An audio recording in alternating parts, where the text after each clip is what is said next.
La firma in prefettura suggella un tavolo di lavoro che per 18 mesi ha visto le autorità padovane lavorare su un'area vastissima che sorge a fianco dell'aeroporto Allegri, sinora occupata dall'aeronautica militare.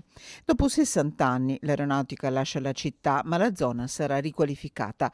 Una parte sarà destinata ad archivio, l'altra diventerà la sede della scuola di formazione per il nord Italia dei Vigili del Fuoco. Visti gli spazi, viste le strutture presenti, sarà anche funzionale ad altre attività specialistiche, e quindi la scuola per i direttori operativi dell'antincendio sarà finalizzata all'addestramento del personale aeroportuale, più altre specialità tipo i droni per quanto riguarda l'ambito aeroportuale. Poi chiaramente ci sono grandi spazi di ricovero, quindi farà riferimento per la colonna mobile regionale dei Vigili del Fuoco unitamente alla struttura del sistema di protezione civile. Un lavoro in sinergia coordinato dal prefetto della città Raffaele Grassi.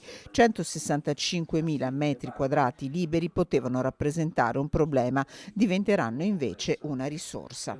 Sarà occupata totalmente siamo in centro a Padova, per cui sono molto soddisfatto, avevo paura del degrado, che questo avvenisse, non ci sarà degrado perché sarà occupata a brevissimo, fine anno, dai Vigili del Fuoco, per cui sono tranquillo, in più senza occupare il suolo, un'area importante di Padova era sistemata.